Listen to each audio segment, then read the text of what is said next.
Silas Harwood stood near the espresso bar, sipping from a paper cup, lost in thought over a deal that could earn or cost him 8 figures by Friday. Then he saw her.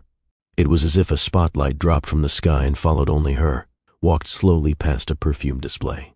But Silas didn't process the fragrance or the shoppers. He saw, Eden, and she wasn't alone. 2 boys, maybe 5, maybe 6, flanked her, each holding one of her hands. Their steps were playful, their laughs bubbling out like they didn't have a care in the world. Silas couldn't breathe. The paper cup in his hand trembled, not because of her dress or the curls or even the way her hips swayed with quiet confidence. It was their eyes, those storm-gray eyes that didn't belong to just anyone. They were his. His knees nearly gave out. It couldn't be. She was supposed to be gone. She was supposed to have taken the money and disappeared. He made sure of that. 5 years ago he'd ended it, sharply, clinically, paid her off, shut the door, told himself it was better this way, safer, cleaner. He had a legacy to protect, a company to lead, a future that couldn't afford distractions. So he deleted her. But she was here, real, and so were they. His eyes never left the boys. They were reflections. One had his jawline, the other his eyebrows. Both had the same intense gaze he saw in the mirror every morning. It was like a glitch in time. Everything blurred except them. Even the mall noise seemed to dissolve around him. No boardroom, no headlines, no stockholders. Just this woman, just these children, just a truth he never expected to face again. Eden hadn't seen him yet. She crouched to tie one of the boys' shoelaces, her sundress pulling slightly as she moved. He could see the soft exhaustion in her eyes, the kind only motherhood could sculpt. But she smiled. She laughed at something one of the boys said. It was the same laugh he once held against his chest after long nights. It hit him then, what he'd thrown away, what he'd tried to erase, what he never really stopped wanting. Silas took one unsteady step forward. His voice barely worked. Eden? Her head turned. She froze. He saw her jaw tighten, her back stiffen. And in that second, she knew. She knew he recognized the boys. Knew he saw the past he'd tried to pay to disappear. But she didn't run. She didn't smile. She simply looked at him with the kind of calm that comes from survival. Then she turned, reached for her sons, and walked away. No words, no permission, just her silence and 2 pairs of little gray eyes looking up at him in passing. Silas didn't move, didn't chase her, couldn't, because everything he once buried had just risen, louder, stronger, and far more real than he ever allowed himself to imagine. And for the first time in 5 years, the man who built billion-dollar empires couldn't make a single move. He was frozen, because the woman he'd once loved was walking away with his children. Hey family, before we continue, please hit that like button, drop a comment if you enjoy this story. I had to cut the full story down and go straight to the point, because you wouldn't believe what happened otherwise. Also, if you're new here, don't forget to subscribe. Your engagement helps us reach more hearts like yours. Now, let's begin. Silas Harwood had closed billion-dollar mergers with a glance and shattered competitors with a single word. He was used to being untouchable, controlled, composed, carved from strategy and silence. Until today, until her. The crowd pulsed around him in Union Square Mall, but all he could do was stand there like someone had yanked the floor from under him. His heart pounded in an unfamiliar rhythm, his mouth dry, chest tight. He had seen ghosts before, flashes of the past, haunting reminders in dreams, familiar perfumes on strangers. But this was real, too real. Eden Monroe, 5 years. He hadn't said her name aloud in that long, not even in private, and now it clung to his throat like a prayer too heavy to release.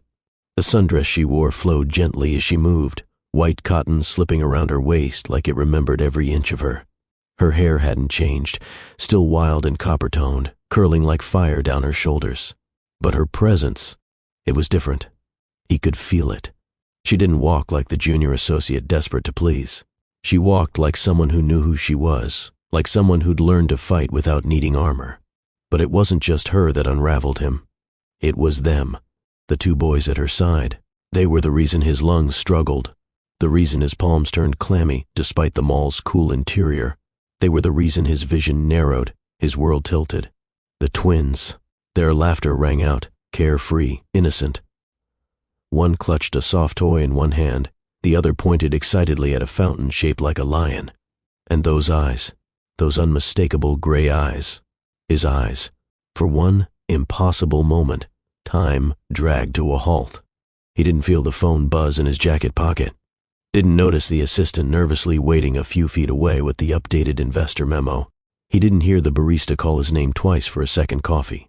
Because those boys were his. Even before a DNA test, before a single word, he knew. Eden hadn't even seen him yet. She was kneeling beside one of them, adjusting his sneaker strap, her fingers moving with the kind of gentle practice that only years of motherhood could teach. When she looked up and smiled at something the child said, Silas's gut clenched. That smile used to be his. He took one hesitant step forward, as if pulled by an invisible thread. Just then she stood, and that's when it happened. Their eyes locked, and the world broke. Eden froze mid-motion. The joy drained from her face like a curtain being pulled down. Her lips parted slightly, barely noticeable, but her hands reflexively moved to the boys, one on each shoulder, protective, steady.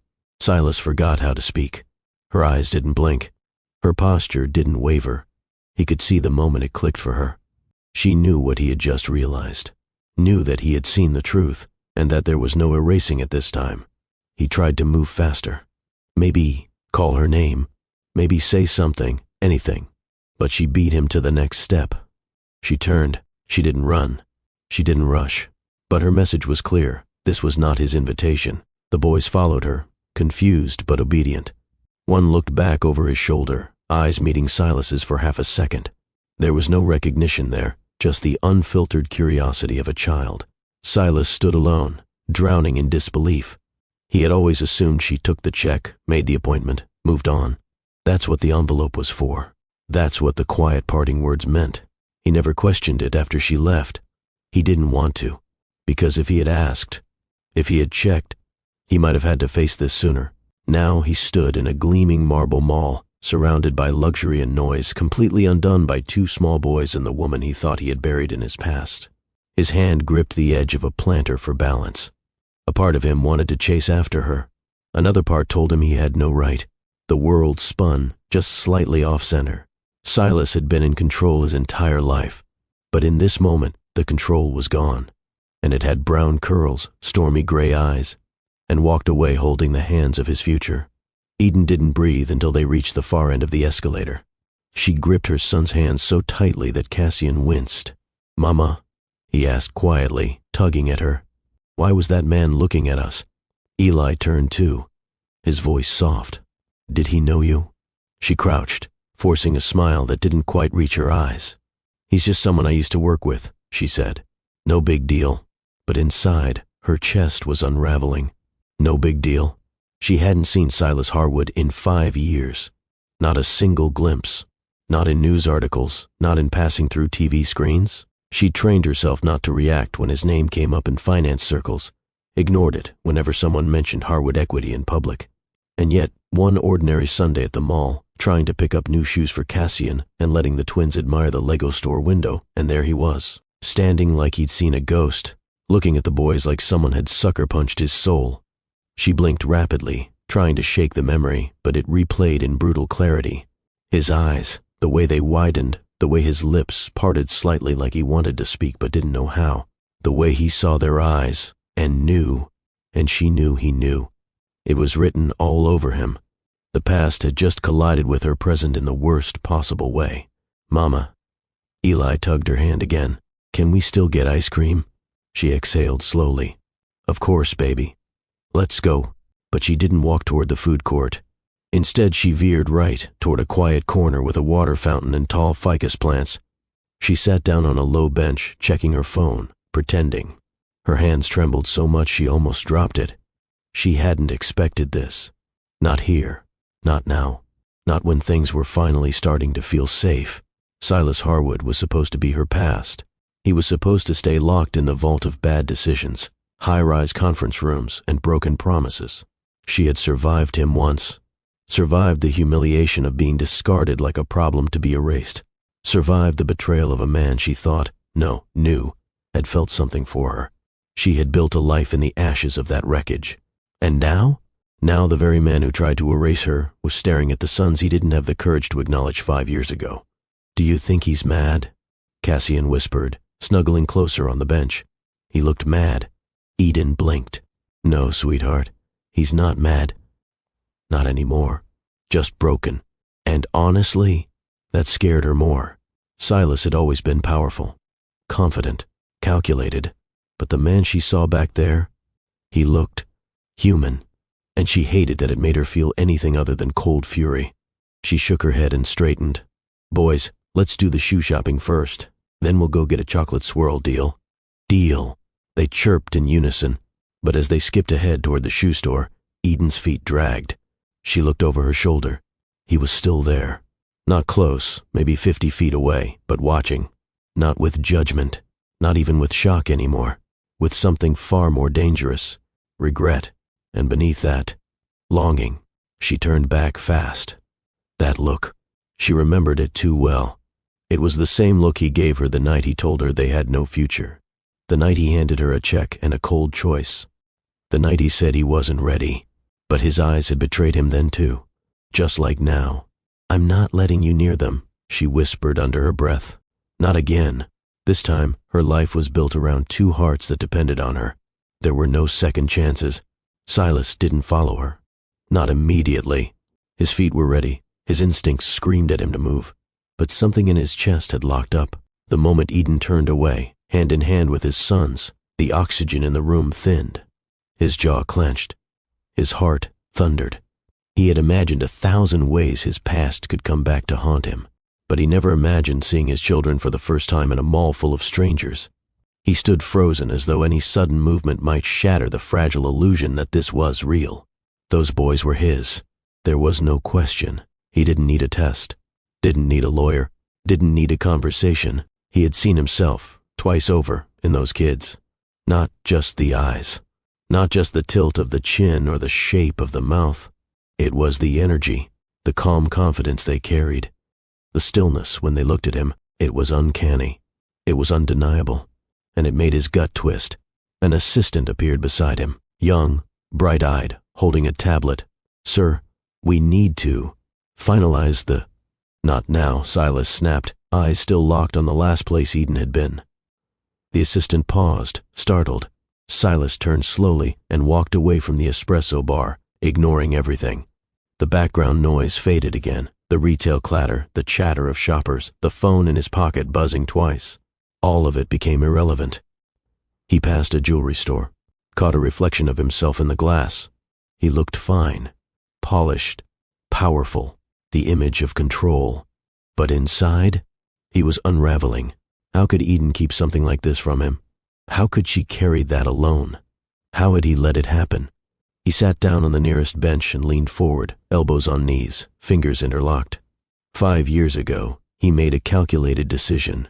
He told himself it was for the best. "You're making a choice for both of us," he'd said when she refused to end the pregnancy. She had cried. Not loud, not dramatic, just one silent tear sliding down her cheek. And still, he had let her go, because he thought she would come back. He thought she'd change her mind. Instead, she vanished. She had walked away because she couldn't trust him. And she was right. His mind raced back through every moment he tried to forget. Her laugh at midnight, the curve of her back under soft sheets, the way she argued in court like she was born to break barriers. And now she was a mother to his children. He leaned back, letting his head fall against the wall behind him, eyes fluttering shut. He didn't know how long he sat there. People moved around him. Someone asked if he was okay. He didn't answer, because what could he say? That he'd just discovered he had twins? That the woman he pushed out of his life had returned stronger than ever, with his legacy walking beside her? No, that wasn't a conversation he was ready for. When he finally stood again, the sun had dipped lower in the sky, streaking golden light across the atrium floor. His hands were steady now, his mind clearer. This wasn't going to be simple. But nothing that mattered ever was.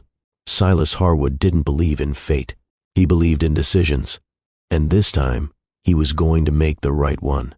He would find her. He would face her. He would meet his sons. And he would fix this no matter what it took. The elevator glided to the 59th floor with a gentle chime, its walls lined with brass and spotless glass. Eden Monroe clutched her portfolio with both hands, double-checking the page corners even though she knew they were perfect. This was it. Her first day at Harwood Equity Partners.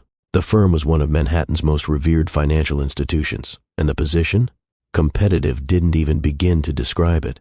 She had clawed her way past Ivy League legacies and prep school prodigies to land this seat. Her resume wasn't padded with privilege, it was built with grit. Long nights, summer internships, law school scholarships, and sheer tenacity. She didn't come here to blend in. She came to make an impression. The elevator doors parted, and there he was, Silas Harwood. He wasn't surrounded by staff. He wasn't in a meeting. He stood by the corner window, arms folded across a crisp navy suit that looked like it had been sewn onto his body. His tie was perfectly knotted, and his hair had that faint silver sheen at the edges, the kind that made him look older than 39 in the best possible way. She hadn't expected him to be so striking, or present, or watching her this closely. "Miss Monroe," he said, his voice low and smooth. "Right on time." Eden swallowed. "Mr. Harwood, thank you again for the opportunity. Time is the first test in this building," he said. "You'd be surprised how many fail it." There wasn't a trace of a smile, but something in his tone, curious, maybe, hinted at interest. Not flirtation, not yet. Just curiosity. "Come," he said, gesturing toward the long glass-walled conference room behind him. "We'll be reviewing the Graystar case together. I've heard you're sharp." She moved quickly, her heels quiet on the polished floor. "I try," she replied. "Don't try," he said without looking at her. "Win." Inside the conference room, the temperature felt cooler. The table gleamed, surrounded by silent chairs and a tablet set at every seat. Silas remained standing as she placed her binder on the table and opened it. "You actually printed the docket," he noted. "Everyone else here uses the internal system. I read better on paper," she replied, unbothered. "You wrote margin notes, color-coded." He blinked, and for the first time since she walked in, his mouth twitched. A near smile. "Well," he said, "at least I know you're not lazy." Over the next hour, they reviewed details, dissected clauses, and debated legal implications. Eden didn't hesitate. She didn't defer. And when Silas challenged her logic, she held her ground, respectfully but firmly. "That clause contradicts the indemnity protection," she said, turning the binder toward him. "They'll drag us in court for 8 months. Silas leaned closer, reading her notes. "You might be right," he muttered. "That's irritating." She blinked. "That I'm right?" "That I didn't see it before you did." By the end of the meeting, something unspoken had shifted. Silas wasn't just impressed. He was intrigued. And Eden? She wasn't just proving herself. She was being seen. Really seen. When the meeting ended, the rest of the team trickled in for the next session. But Silas lingered a second longer, watching her gather her notes. "Good work today, Miss Monroe. Thank you. You've got steel in you." She glanced up. "Is that a compliment?" "It is," he said. "Most people in this firm are paper. You're not." He walked away. She didn't move for a full 10 seconds. Then she smiled, just slightly, and slid her binder into her bag. Her first impression was made, and so was his. The thing about working late in a firm like Harwood Equity was that no one ever asked why your light was still on. They just assumed you were hungry for the win. And Eden was, at least at first. But something had shifted. It wasn't the cases or the climb. It was the man whose voice kept drifting down the hallway long after everyone else had gone home. The man who offered feedback without condescension and challenges without ego. Silas Harwood. It began with coffee. Always late. Always black. He'd knock once on the glass wall of her office and leave it on her desk without saying a word. She'd look up. He'd already be gone. The first time, she thought it was a fluke. The second time, she thought it was corporate courtesy. By the 5th time, she knew better. Then came the meetings. At first, he looped her into more complex litigation work, contracts meant for senior counsel, loophole hunting that usually went to trusted partners. And she delivered. Every time. One Friday night, just after 9, she stood before his desk, explaining a clause in the Ashcroft negotiation. She was mid-sentence when he interrupted. "Your voice gets sharper when you're close to proving me wrong." She blinked. Excuse me? It's not a complaint, he said, leaning back. It's just observation. Should I dull it down for your ego? His brow lifted. Then, not if you want me to keep giving you real work. A beat passed. Then they both smiled. Something unspoken settled between them. The flirtation didn't come in winks or obvious lines.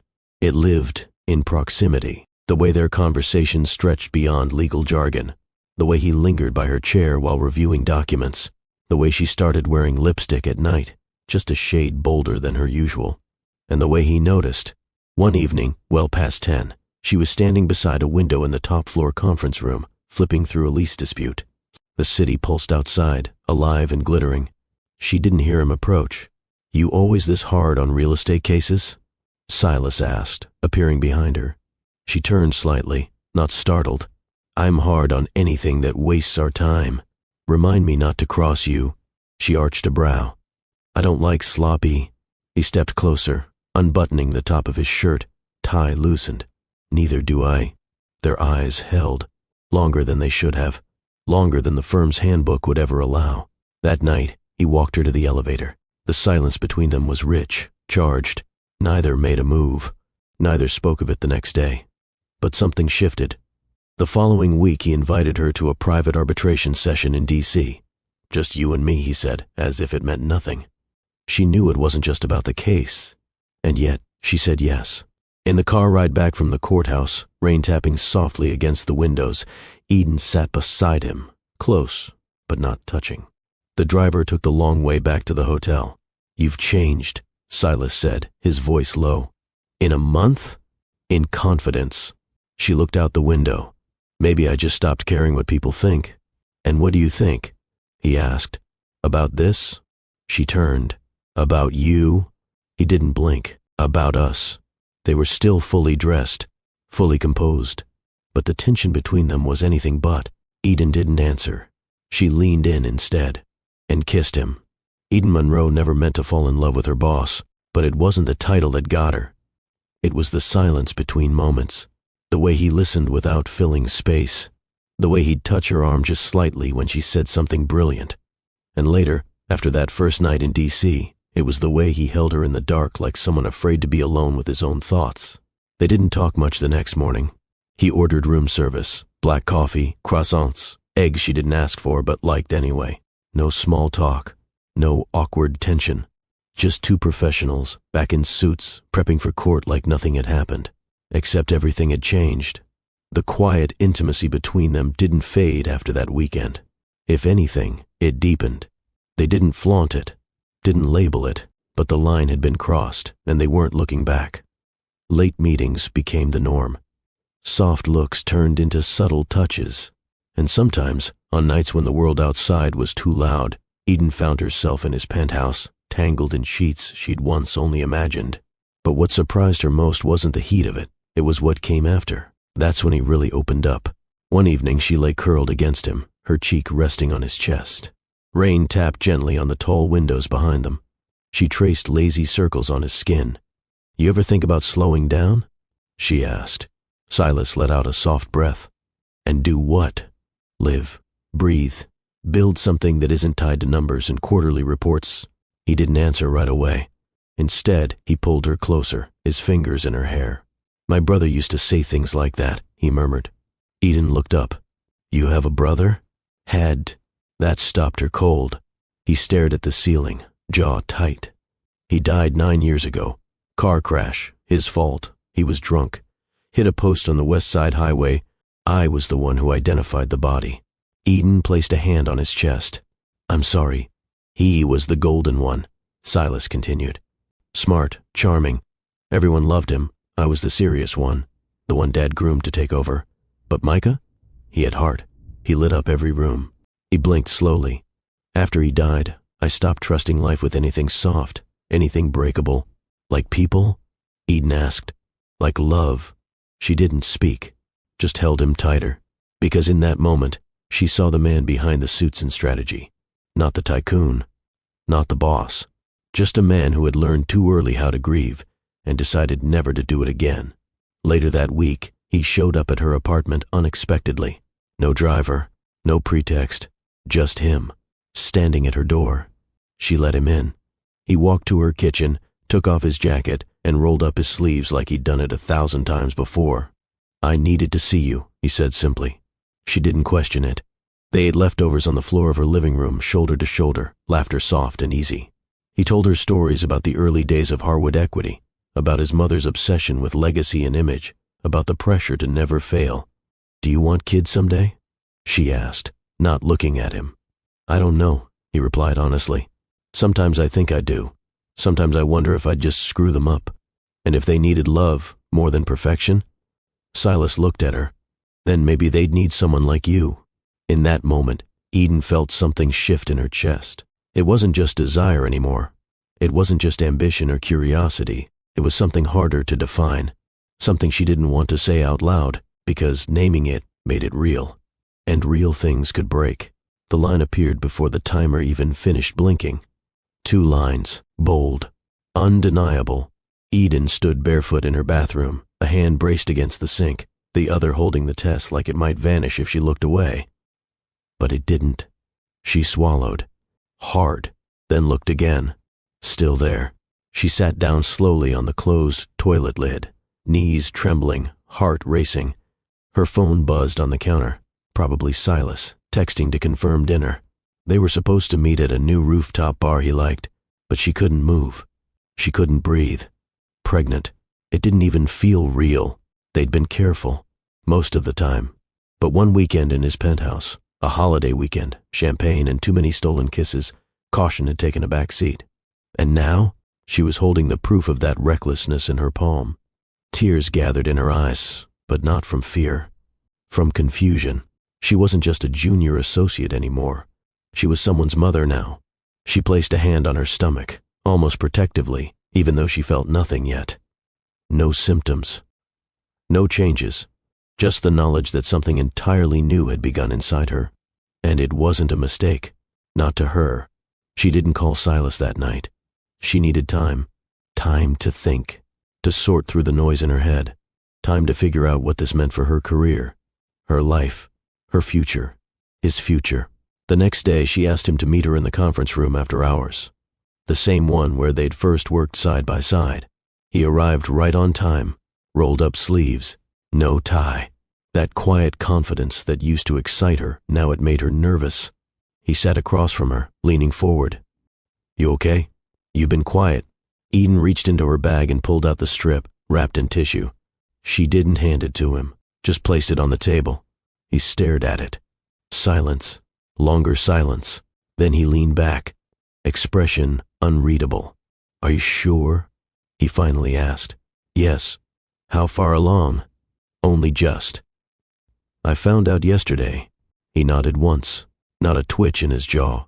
Not a spark of surprise. Just calculation. "I see." Eden's voice trembled. "That's all you have to say?" Silas reached into his jacket pocket and pulled out a small white envelope. He slid it across the table. She didn't touch it. "What's this?" she asked, even though she knew. "Options," he said. Her fingers curled into fists beneath the table. "You're offering me a payout?" "I'm offering you privacy," he said evenly. "Protection. A future. This doesn't have to define anything." Eden's throat tightened. "You mean it doesn't have to define your life?" "I'm trying to be practical." "Don't," she said. "Don't you dare hide behind logic right now." He finally looked at her. Really looked. "Eden," he said gently, "I built everything I have from the ground up. I worked for it, bled for it. One misstep, and everything I've earned can collapse. My family, they won't accept this. Not like this." Her voice was ice. "Then maybe you shouldn't have laid down with someone like me." He flinched. "That's not what I meant." "It's exactly what you meant," she whispered.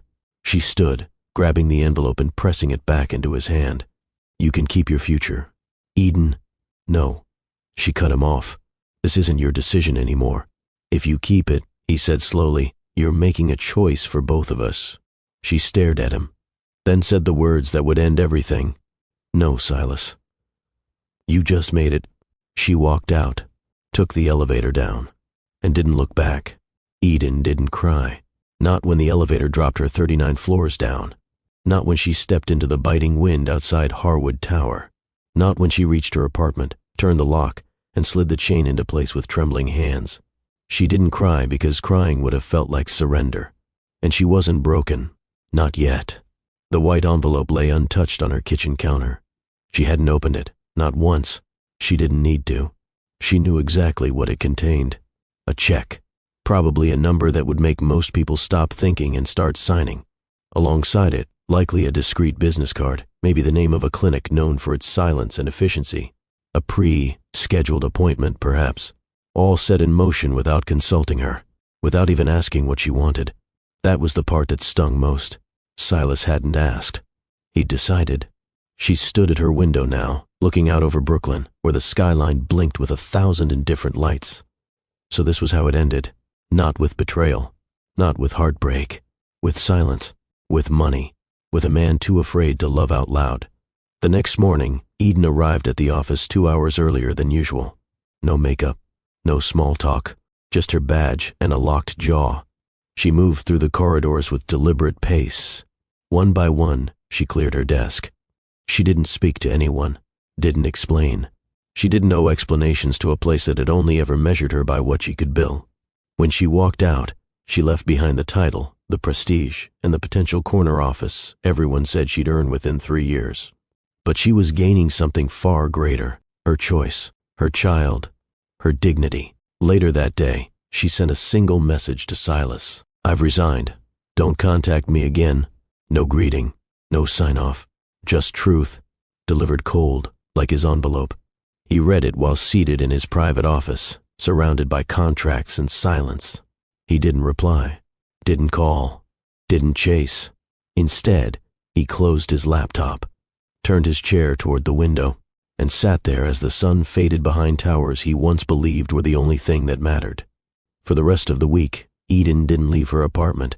She turned off her notifications, blocked his number, and powered through waves of nausea and insomnia.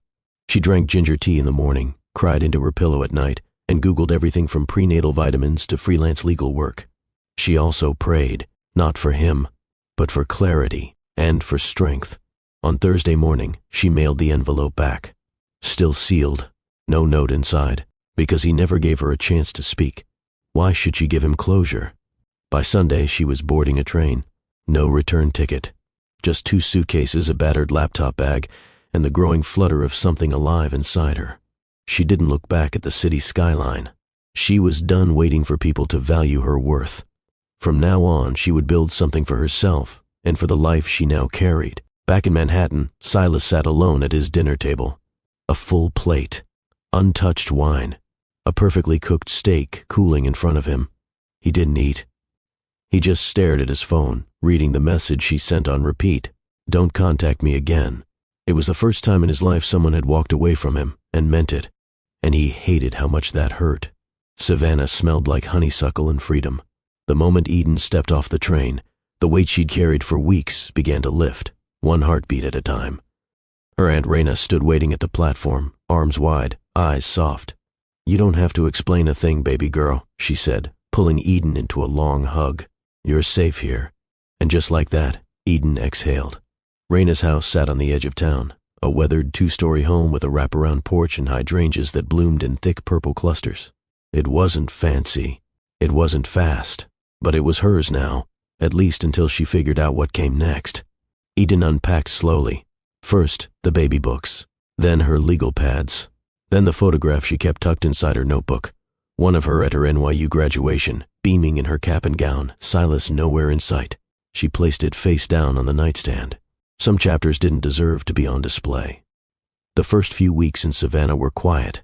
She slept more, ate better, walked barefoot around the porch in the mornings, tea in hand, talking softly to the small life growing inside her. She didn't rush into anything. No resumes, no interviews. Eventually, though, the need to create returned. She wasn't meant to stay still for long. By the 3rd month, Eden began offering freelance legal services to local nonprofits, mostly tenant disputes, immigration cases, and pro bono aid for single mothers who had no idea where to start. Her reputation grew quickly. Clients trusted her, and she was finally using her brain for something that mattered. One night, while organizing intake forms on the kitchen table, Raina walked in with a mug of hot cocoa. "You haven't said his name once," she said. Eden didn't look up. "Because he doesn't deserve it. You still thinking about him?" "I think about what he threw away." She looked down at her belly, now starting to show under her sweatshirt. "That's not something you forget overnight." Raina sat down beside her. "You don't have to forgive him," she said. "But don't let what he did make you afraid to be happy." Eden closed her eyes. She wasn't afraid of happiness. She was afraid of hope. The days blurred into months.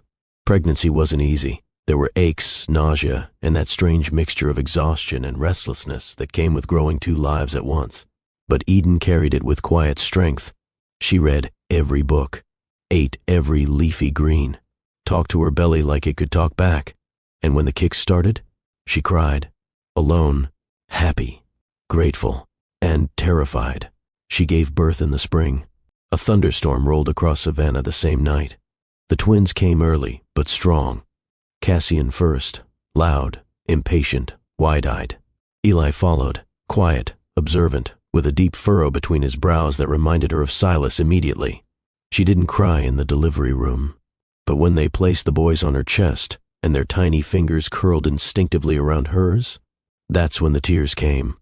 Not from grief, not from loss, but from the overwhelming truth she'd done this. She'd made something good out of everything that nearly ruined her. Life with newborn twins was chaos. There were sleepless nights, never-ending feedings, and diapers she could have sworn multiplied on their own. But it was hers. Every challenge, every breakthrough, every small victory, it was hers. She got used to grocery runs with 2 car seats wedged into the cart, learned how to feed one baby with her left hand while burping the other on her shoulder, started working again, part-time, remotely, helping a civil rights firm in Atlanta from her home office. And at night, when the boys finally fell asleep and the house went quiet, Eden would sit by the window and hold their baby monitors close. She didn't think of Silas, not often, and when she did, it wasn't with longing. It was with resolve. He had missed all of this. By choice. Silas Harwood didn't talk about it. Not to his legal team, not to his closest advisor, not even to the woman who raised him. Eden was gone, and he had no one to blame but himself. But still, he didn't speak her name. He buried the truth in his calendar, in quarterly reports, in board meetings stacked so tightly that he sometimes forgot to eat. When anyone asked how he was doing, he offered a sharp nod and a tighter smile. And when they left the room, he sat in the quiet, staring at nothing. His mother noticed first. "You've lost weight," Caroline Harwood said one morning over breakfast at the family estate in Westchester. "I've lost patience," Silas replied, sipping his espresso. She ignored his tone. "That girl you were seeing, she's gone?" He glanced up slowly. "What girl?" "The one from the office. Sharp little thing, red hair." He said nothing. She set her teacup down with a soft click. Good, that was never going to last. He didn't reply, because he knew what she meant.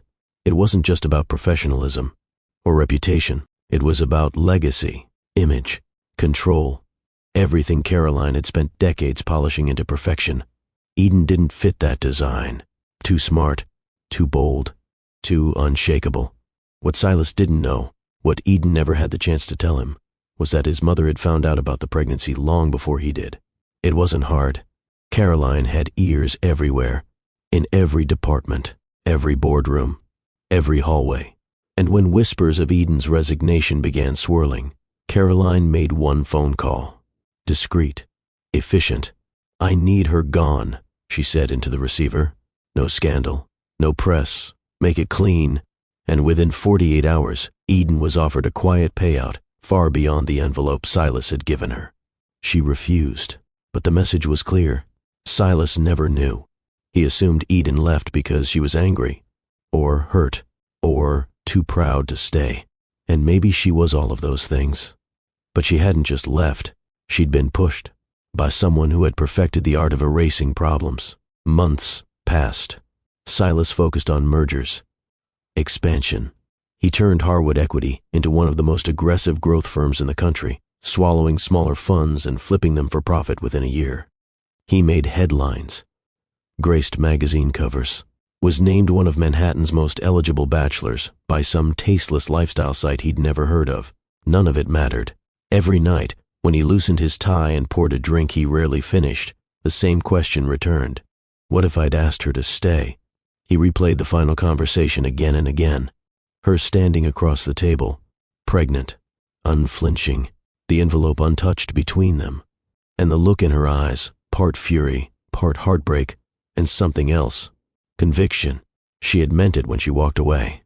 He knew that now, and the silence that followed wasn't passive. It was chosen. She hadn't just left his life. She had removed herself from his entire world. Still, every so often, Silas would glance at a redhead passing on the sidewalk, or hear laughter in a cafe that sounded like hers, or smell cinnamon, her favorite tea, and feel his stomach twist. But he never looked her up, never searched her name, because deep down he believed she had the right to disappear. He'd made his choice, and now he was learning what it meant to live with it. Hello, everyone. This is Dr. Phillips. If you are still here with me, if you are still enjoying this story, please take a moment to hit the like button and also subscribe, because what happens next will put you at the edge of your sit. Now, let's continue. Eden hadn't planned to return to New York. Not ever. But the job offer changed everything. A well-funded nonprofit focused on immigrant justice and community advocacy had reached out after one of Eden's clients in Savannah passed along her name. They needed a legal strategist, someone who could manage multiple case portfolios, train young attorneys, and navigate policy loopholes with finesse. It wasn't glamorous. It wasn't high-paying, but it was purposeful. And Eden said yes. She and the twins arrived in Crown Heights in early September, just before the leaves started to turn. Their brownstone was narrow, with creaky floors and chipped molding, but it had a backyard and enough room for 2 small beds and a makeshift home office. The boys picked their room instantly, arguing over who got the bed by the window, eventually settling on a coin toss that Eli lost and Cassian generously renegotiated. Eden watched them from the doorway. Home, Cassian declared, arms wide. Yeah, Eli nodded. But we still need a microwave. And a dog, Cassian added. No dogs, Eden said, smiling. Maybe just a turtle? Let's start with a microwave. Monday mornings were busy. She packed lunches, organized schedules, triple-checked Eli's allergy list, and walked them to their charter school 4 blocks away. Then she rode the train into Lower Manhattan, where her new office sat inside a repurposed community center tucked between a library and a bookstore. Her first day was chaotic. Client files everywhere, paperwork from 3 counties, an intern who thought jurisdiction meant the name of the building, but it felt right. The pace, the mission, the weight of it all. Here, she wasn't defending empires. She was defending families, and that mattered. On her second week, she attended a donor meeting at the Union Square Atrium Mall, a location picked by the board chair to impress out-of-town philanthropists. Eden arrived early. She wore a navy blue jumpsuit with white sneakers and no makeup. She hadn't planned on dressing up. The meeting wasn't about appearances. It was about funding housing protections for undocumented mothers. Her mind was on the talking points, on the spreadsheet she'd reviewed on the train, not on her surroundings, and certainly not on fate. The twins came with her. It was a Saturday and their babysitter had canceled last minute. She promised them ice cream if they behaved, and they agreed without fuss, each holding one of her hands as they strolled through the marble-tiled atrium. Cassian tugged at her side. Mama, can we go look at the fountain again? After the meeting, sweetheart. Eli pointed to a kiosk selling soft pretzels. You said snacks after. Snacks after means after. Then, I'm going to hold my breath until you change your mind. Go for it. He puffed out his cheeks and turned purple within seconds before bursting into a giggle. Eden shook her head, laughing softly. She didn't notice him at first. Didn't see the man standing by the espresso bar across the hall. The man whose grip on his paper cup had gone rigid, whose entire body had stilled like the breath had been knocked from him.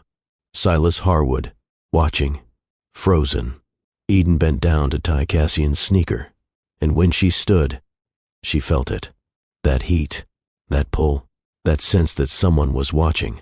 She turned her head instinctively and locked eyes with the last person she ever wanted to see. Silas. Time stopped. His face hadn't changed. Still razor sharp, still intense, still maddeningly unreadable. But there was something else now. A crack in the armor. She saw it in his eyes. Shock, recognition, regret, and something far more dangerous. Hope. The twins noticed nothing. Cassian was spinning. Eli was playing with the drawstring on his hoodie. But Eden? Her spine straightened. Her heartbeat drummed in her ears. No, she mouthed. And she turned. She didn't run. She walked. Calmly. Quickly. With both boys in tow. Because if she gave him even a second, just 1 second, he'd try to talk. And she wasn't ready. Not after 5 years of silence. Not after he gave her a check instead of a choice. Not after she spent nights feeding twins alone with her back against a creaking wall and no one to lean on but herself. He didn't get a conversation. He didn't get a moment. Not yet. Maybe not ever. Eden. Silas's voice wasn't loud, but it carried. Firm. Controlled. Just enough to turn a few heads without drawing too much attention. But Eden didn't stop. Not at first. She tightened her grip on the twins' hands and kept walking toward the escalator. Her jaw clenched. Her pulse roared. Don't turn around. Keep going. Eden, wait. This time, it wasn't a command. It was a plea. She hated that it made her falter. Just slightly. Enough for Cassian to glance up at her. Mama, it's nothing, baby. Let's get your shoes. She spotted an empty bench near a small indoor garden. The kids were asking too many questions now. If she didn't stop, they'd notice something was wrong. She sat quickly and reached for her bag, pretending to search for her phone. Her fingers fumbled. Her breath wouldn't settle.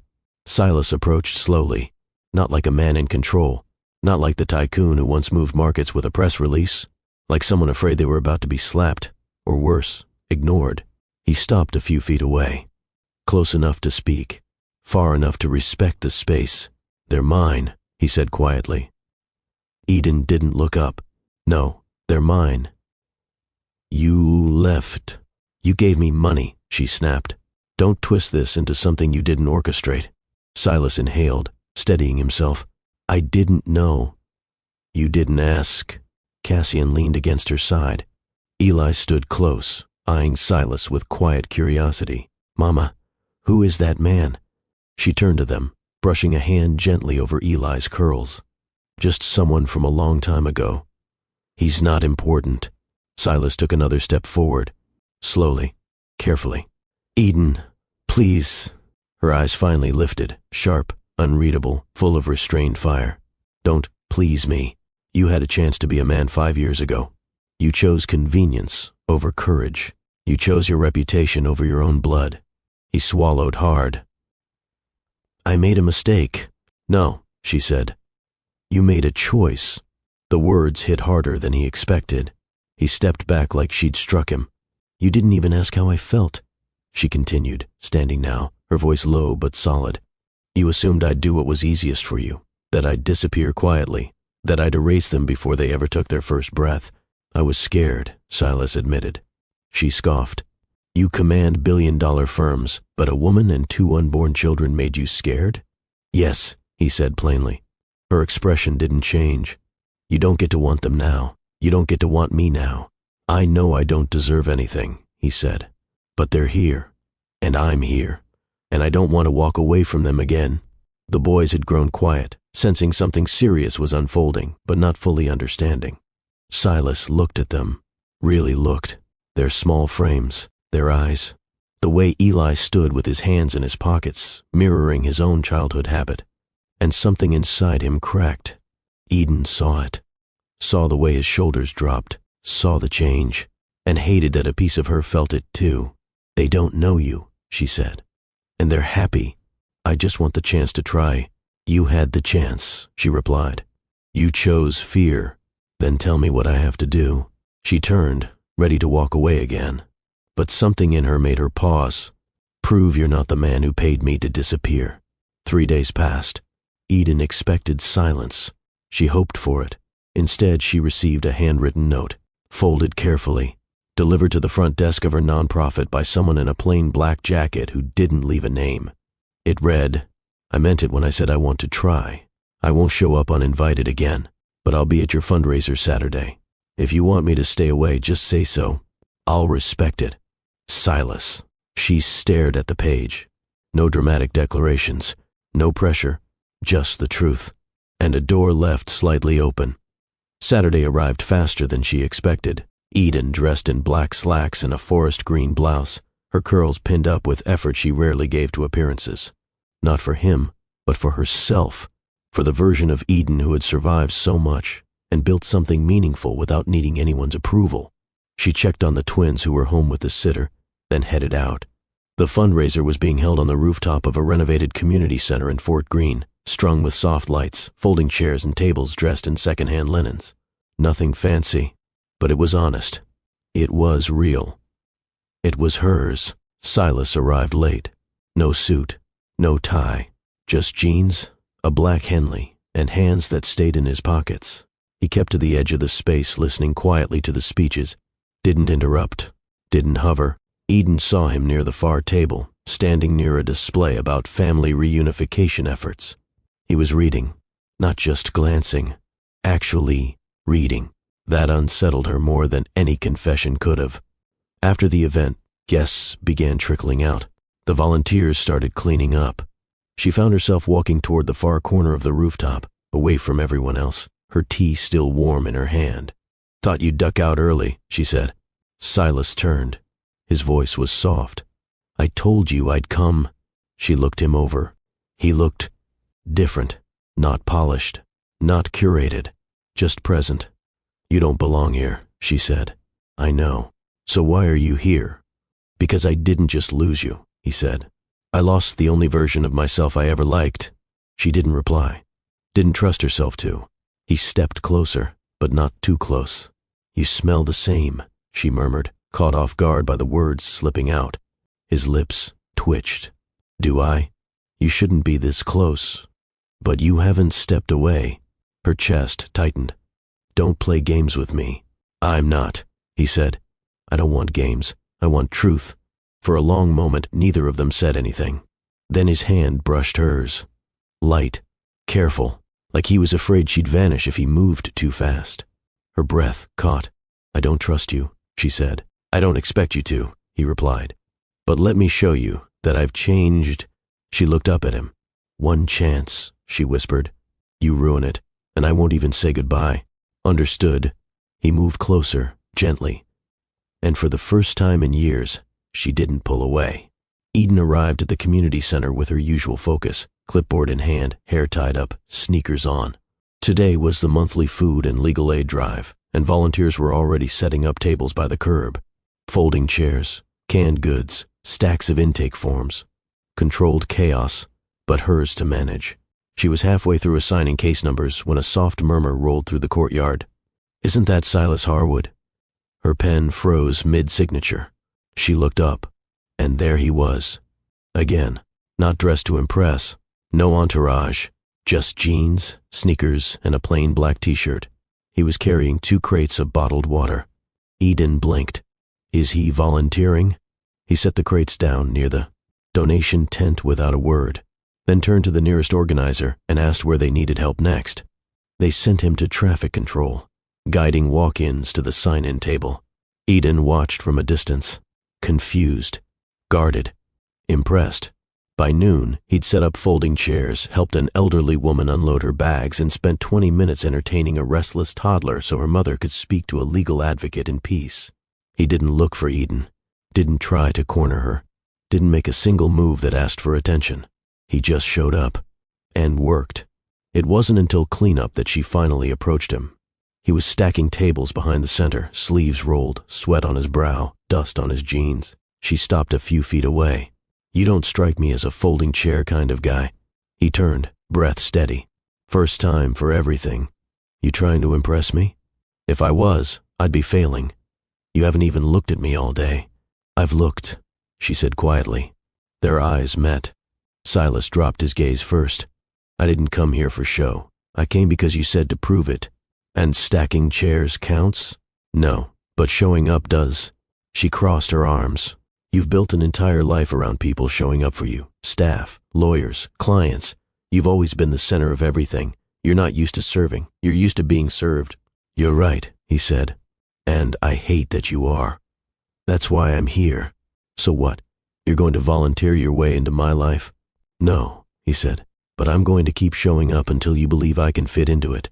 The air shifted between them, not soft, but less sharp. Eden exhaled. You haven't asked about them, because I'm afraid of the answer. They're good boys, she said. Eli's cautious. Cassian's all impulse. They fight over cereal and make up over cartoons. Do they know I exist? Not really. A pause. Do you want them to? I don't know, she admitted. But I know they deserve to meet the version of you I saw once, the one who read law briefs with me at midnight and held my hand like it meant something. Silas nodded slowly. Then I'll keep showing up. He turned and walked back toward the truck, lifting another crate without ceremony. Eden stood there, still, staring at the man she once believed only knew how to walk away, now choosing to stay. And not just stay, serve. The sun was beginning to sink behind the Brooklyn skyline, casting an amber glow across the rooftop of the community center. Most of the volunteers had gone home. The last of the tables had been folded and wheeled inside. The event was over, but Eden lingered, sipping warm tea from a paper cup beneath a string of flickering lights. She needed air, and space, and silence. She heard the footsteps before she saw him. Slow, unhurried, heavy. Silas. He didn't speak right away, just stood at the edge of the rooftop, hands in his pockets, watching the city breathe. She didn't tell him to leave, didn't ask why he stayed. That said, enough. It's quieter up here, he said finally. That's the point. She didn't look at him, didn't need to. His presence filled the space like it always had, uninvited but impossible to ignore. Today went well, he added. You only dropped one crate. I dropped two. You just missed the first one. A small smile tugged at the corner of her mouth. He stepped closer, still giving her space, but no longer hiding. You didn't expect me to show up again, he said. No, but you didn't tell me to stay away. I wasn't sure I could. Could what? She turned to face him. Tell you to leave, and mean it. Silas's eyes softened. I didn't come to make this harder. Then why did you come? He took a deep breath. Because I needed you to see that I'm not the same man I was, that I remember who I was when I was with you, that I miss him. He wasn't perfect, but he was honest. It was lukewarm now, but it gave her something to hold. You hurt me, she said. I know. You didn't hesitate. I know that too. You gave me a check like I was a problem to fix. I was scared. So was I, she snapped. But I didn't run. He nodded. Didn't argue. Didn't deflect. Just stood there and took it. She stepped forward, close enough to see the tired lines under his eyes, the roughness at his jawline, the weight he carried now that couldn't be solved with a wire transfer or a boardroom win. Why now? Because they're here, he said. They exist, they're real, and I saw myself in them. That shook something in me, woke something up, and if I walk away again, I'll never be able to forgive myself.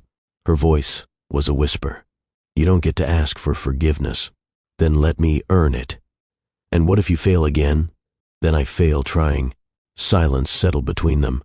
Then, she said, the thing neither of them expected. You smell the same. He blinked. Do I? Like cedar and citrus and arrogance. He chuckled, just once. You used to like that smell. I used to like a lot of things. She turned away, but he stepped behind her, close, not touching. You never used to walk away from me. I had to learn, she said. I had 2 reasons to. And if I asked you not to this time? She turned again, met his eyes. Then don't give me a reason to. There was no kiss, no promises, just a fragile thread of something rebuilding itself in the night air. Rain tapped the windows of Eden's apartment like it had been waiting for this moment. The twins were asleep upstairs, tucked beneath matching blankets, their nightlight casting a soft blue glow through the hall. The house was quiet, except for the sound of boiling water on the stove and the distant hum of the old radiator. Eden stood barefoot in the kitchen, pouring tea. She didn't expect him to come. Even after their rooftop talk, she figured it was over for the night. But when the knock came, soft, unassuming, she didn't hesitate. She opened the door, and there he was, again, soaked from the walk, hair damp, jacket clinging to him, eyes locked on hers like he hadn't stopped seeing her since the moment she turned away on the rooftop. Neither of them spoke. She stepped aside. He walked in. She handed him a towel. He ran it over his head once, then dropped it onto the back of the couch. You always answer the door like that? he asked, barefoot and armed with chamomile? Yes. A smile curved at his mouth. I could leave. You could, but I don't want to. Eden looked at him, long, hard, then turned and walked to the living room. He followed. She sat on the edge of the couch. He didn't. He stood in front of her, still watching, still silent, as if waiting for her to change her mind. Say something, she said, almost under her breath. I'm trying not to ruin this. You already did. 5 years ago. Then tell me how to fix it. You can't. She looked up. But you can start here. What followed wasn't desperate. It wasn't sudden. It was quiet, measured, intentional. She stood, their hands still linked, and pulled him closer. He leaned down, slowly, their foreheads touching. His hand brushed her waist. Hers slipped behind his neck. Then, finally, their lips met. It wasn't a kiss. It was a confession. Everything unsaid. Every buried ache. Every I miss you. Neither of them had dared to whisper. She led him up the stairs like she had done once before. But nothing about this was the same. They weren't the same. She was no longer the woman seeking his approval, and he was no longer the man hiding behind power. They undressed each other in silence, reverent in the way they touched. His hands moved over her body like they remembered every inch but still wanted to relearn her from scratch. She gasped when his mouth reached the scar beneath her navel, the one that brought their sons into the world. He kissed it like it mattered, like it was sacred. You didn't even know, she whispered. I know now, he said. And I'm sorry. Don't apologize. Not right now. Then let me show you. What followed was slow, sheer heat, layered over trust, woven through memory. Her back arched under his hands. Her nails scraped against his shoulder blades. And when she cried out his name, just once, low and broken, it shattered him. Again, he whispered against her skin. Say it again. Silas, she gasped. Don't stop. And he didn't. Not until they had both come undone in a way that felt more like coming home than falling apart. Afterward, they lay in the dark, her head on his chest, his hand resting gently on her thigh. No words. Just breath. Just warmth. Just the quiet truth that something had changed between them. Not erased, not fixed, but different, real. I should have fought for you, he murmured. Then fight now, she replied. Silas slipped out of Eden's apartment just after dawn. He moved quietly, careful not to wake her or the boys upstairs. Her breathing was slow, steady, and peaceful. She lay curled in the sheets, one hand resting on the empty side of the bed like it belonged to him. Maybe it did. Or maybe he was still earning it. Either way, he left her with a kiss on the forehead and a note on the pillow. Let me take you to breakfast tomorrow. Just us. By the time he reached the sidewalk, the sky had lightened and his phone was buzzing. Unknown number. He hesitated, then answered. Silas Harwood. Silence. Then the voice he knew better than his own. You're making a fool of yourself. His mother. Good morning to you too, he replied dryly. Don't start with sarcasm. I know where you were last night. You've been tracking me? Not personally, she said. But you're a public figure. When you spend the night in Crown Heights, people talk. Silas's jaw tightened. They shouldn't, and yet they do. You're slipping, Silas. You mean I'm being human? I mean you're letting a mistake walk back into your life. He paused in front of a bakery, one hand gripping his phone tighter. They're not a mistake. You paid her to go away. You don't owe her anything else. You're wrong. Don't be foolish. You're risking everything for a woman who already proved she doesn't belong in our world. That's the difference between you and me, he said calmly. I'm not interested in our world anymore. Then you're no longer fit to lead Harwood Equity. That did it. His voice dropped. Steel in every syllable. If that's what this company demands, that I sacrifice my family to protect an image, then maybe I built the wrong empire. Silas, I'm done, Mother. You don't get to manipulate this. Not again. He hung up. Back at Eden's apartment, she sat at the kitchen table, staring at the note he'd left. She read it 3 times, folded it once, then placed it under her phone. She wasn't used to this version of him, wasn't sure how long he'd last, but something about that note, handwritten, humble, made her believe he might actually mean it. At noon, Silas returned. No suit, Just jeans, a gray hoodie, and 2 paper bags from the bakery he'd passed earlier. I didn't know what you liked, he said. I like croissants, she replied, smirking. And choices. Then we're in business. They sat on the floor of her living room, legs crossed like teenagers, sharing coffee and awkward glances. Eli wandered down the stairs in mismatched pajamas, rubbing his eyes. He stopped when he saw Silas. Silas froze. Hi, Eli said. Silas nodded. Hey, bud, are you Mama's friend? Silas glanced at Eden. She gave him a nod. Yeah, I'm her friend. Eli looked him over. You look like me. Silas swallowed. Yeah, I noticed that too. Cassian followed, hair wild, face still half asleep. Can I have chocolate milk? Fridge, Eden said. Bottom shelf. He dashed off. Eli sat beside Silas like it was the most natural thing in the world. You have kids? No, Silas said. But I've been told I'm good with puzzles. We like puzzles. Then, I guess I came to the right place. From the kitchen, Cassian called out, There's only 1 milk. Share it, Eden called back. No. Yes. Fine.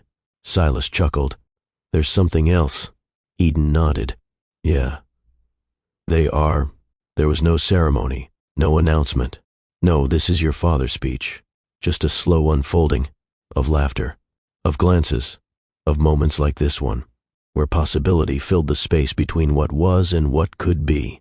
Silas had never held a child's hand before. Not like this. Not on purpose. Not with intention. Now, here he was in Prospect Park, holding 2 at once, 1 in each hand, walking between Eli and Cassian like he'd been doing it for years. The sun was soft that afternoon, the breeze gentle. Eden had suggested the outing. She didn't come. She said they needed time alone. Silas didn't argue. He didn't want to waste this chance. Cassian was full of questions. Do you know how to do a cartwheel? Not recently. Did you used to? Probably not then either. Cassian grinned. You look like someone who can do flips. Silas smirked. I'll take that as a compliment. Eli was quieter, observant. His eyes scanned the park like he was cataloging everything. A dog sprinted past. A cyclist rang his bell. Someone nearby played jazz on a saxophone, the notes floating between tree branches. Do you live by yourself? Eli asked suddenly. Silas glanced down. I do. Why? Because I made some bad choices. Eli didn't flinch, just nodded. Mama says grown-ups sometimes do that. She's right. They stopped near the lake. Cassian dropped to his knees and started throwing small pebbles into the water, watching the ripples. Eli sat beside him. Silas remained standing, hands in his pockets, unsure whether to sit or stay. He felt out of place, like a guest in a story he should have started years ago. Did you know about us? Eli asked, not looking at him. Silas knelt slowly. Not until last week. Oh, if I had known, Silas added, I would have come sooner. Did Mama not tell you? No, and that's my fault. I gave her reasons not to. The boys didn't answer, but neither pulled away. That was something. They spent the afternoon chasing pigeons, sharing pretzels, and arguing over which superhero would win in a fight. Silas found himself laughing more than he expected. Even his guilt simmered beneath the joy. He bought them each a small toy from a street vendor before they left. Cassian picked a mini race car. Eli chose a puzzle cube. Silas tucked the receipts into his wallet and kept the paper bags in the front seat of the car. He didn't want to let go of any piece of this day. Back at Eden's, she opened the door before they even knocked. You're early. They got tired. Cassian stretched and yawned dramatically. We walked too much. We did not, Eli mumbled, eyes already half shut. Silas crouched and looked at them. Thanks for letting me come with you. Eli nodded. You're welcome. Cassian gave him a high five before running inside. Eden watched them disappear up the stairs, then turned to Silas. How'd it go? I didn't lose them. That's a good start. I think they like me. They're children. You brought snacks. You're halfway to God's status. He smiled. But she didn't. Not fully. You can't buy your way in. I'm not trying to. Then just keep being present. Silas nodded. I can do that. As he turned to leave, she called after him. Silas. He looked back. You don't have to do this perfectly. I'm not trying to be perfect, he said. Just better. Eden sat at the kitchen table long after the twins had gone to bed. The dishes were clean. The lights were low. The apartment was silent except for the occasional creak of the floorboards above her. But she couldn't sleep. Not with the way Cassian had smiled when he told her Silas let him pick music on the car ride. Not with the way Eli clutched his puzzle cube like it was treasure. They talked about Silas like he was theirs, like he'd always been there. And part of her hated how easy that transition had been. She wasn't jealous. She was afraid. Afraid of what would happen if he walked away again. The boys were still young. Still soft. They loved quickly. Trusted easily. What would it do to them if this turned out to be temporary? If Silas got cold feet again? If his mother stepped in? If business or pride or fear made him retreat the way he did once before? Eden reached for her tea. It had gone cold. She dumped it in the sink and leaned on the counter, staring at the window without really seeing anything. She thought of the months she carried them alone. The night she woke up panicked, unsure how she'd feed 2 newborns. The moment she brought them home from the hospital with no crib assembled, just a mattress on the floor and 2 swaddled bundles who depended on her for everything. And she'd done it. Alone. She had survived. They had thrived. Now this man who gave her nothing but silence wanted to show up like he'd always been a part of the picture. She wanted to believe he'd changed. She really did. But a part of her still saw the man who sat across from her with an envelope and a practiced speech. Her phone buzzed. A text. Silas, did I do okay today? She stared at it. Simple, honest, not polished. Just real. She typed back, you did fine. 3 dots blinked. Silas, I want to keep doing better. She didn't answer. But she didn't close the thread either. The next morning, Eli asked for cereal. Cassian wanted waffles. She handed them both toast. Neither complained. As they ate, she watched them closely. Did you like spending time with Silas? Cassian nodded. He knows how to tie shoes and make jokes. Eli chewed thoughtfully. He asked good questions. What kind of questions? Like, what we dream about, what we're scared of. What did you say? Eli shrugged. That I don't like the dark. Eden looked at Cassian. And you? That I'm scared of big animals with sharp teeth, like sharks. Sharks don't live in New York. Still scary. She smiled, but her chest ached. Because Silas hadn't just entertained them. He listened. He connected. And that was harder to resent. Later that day, while folding laundry, Eden pulled one of Eli's hoodies from the basket. Something slipped out of the pocket. A small folded note. She opened it. You're brave. That's your superpower. Her fingers tightened. She sat down, not because she was overwhelmed, but because for the first time, she realized Silas wasn't just trying to win her back. He was fighting for the boys, too. The call came during a board meeting. Silas had been listening half-heartedly to a finance manager drone on about risk models when his assistant walked in and leaned down to whisper. It's urgent, personal. He excused himself without hesitation. The moment he stepped into the hallway, his phone was placed in his hand. Line 2.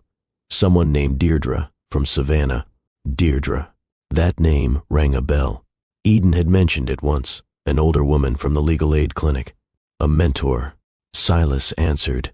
This is Silas Harwood. Mr. Harwood, the woman said. I didn't want to get involved, but I'm too old to keep quiet when something doesn't sit right. I'm listening.